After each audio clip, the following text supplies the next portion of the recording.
Former Yamaha TZ750 racer Mark Homchick made me realize this week that we have to stop calling Marc Marquez's recoveries saves, and call them what they are: learned and thoughtful technique. In his own words, Marquez crashed 2,712 times this season, with no hospital time. Marquez is not just lucky. He knows things. Safety gear must be so much better than in the 1970s and 80s. Homchick noted. I remember it would be 2 weeks after a good high side before I could get out of bed in the morning more quickly than 20 to 30 seconds. Today, when the riders file into the various press briefings, you can see the winking lights on the arms of their leather suits, status lights for the built-in airbags that are deployed by clever, crash-imminent algorithms. Plus, there is the usual knee, elbow, and shoulder protection. And a back protector. And the constantly improving helmets, to say nothing of the profound changes in track safety. Today's runoff areas and gravel traps replace old-time Formula One Armco, the big trees lining Barcelona's old Montjuic Park circuit. If you were off the bike and sliding, you tried to steer with your elbows, hoping to go between the trees, and the timeless ounce of prevention, arguments with promoters over the cost of a few more hay bales. Motive checkered flag at Motive November 14, 2017. Here comes Marquez into that left-hand corner at Valencia. As he feels the front end closing, loss of grip causing an increase in steer angle, his left elbow comes down to stop the bike from being picked up by engine contact with the pavement. If that happens, all grip is lost and you're in the gravel.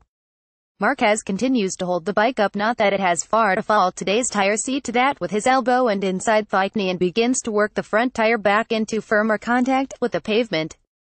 Somehow, he has been able to do this time after time without triggering a high side. All the while, friction is slowing the bike.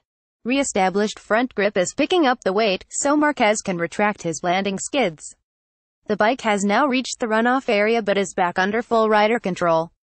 He accelerates back onto the track. As Homchick notes, this process is nothing like the saves of old, which were mostly luck.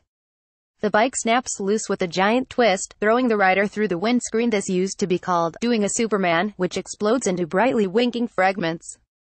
Being a fit athlete, the rider still has the bars but maybe on either side of the bike or at full length, looking down on the front wheel.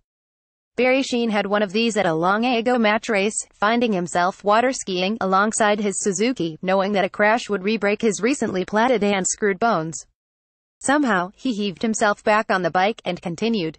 Just as a traditional shifter-drum transmission must pass through a neutral to get from one gear to the next, so the traditional save must pass through complete control loss to arrive back at stability. But in the new Marc Marquez technique, nothing is allowed to happen fast enough that control is lost. As tire grip fades, no longer the sudden process it was in the late 1980s and 90s, Marquez lowers his landing skids and waits for friction to reduce his speed enough to try the next phase, re-engaging full front tire grip.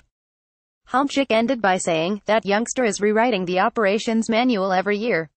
Makes me wonder if he is doing some sort of training to practice this, or if it is just a case of having thought it through and storing it so it is ready to go.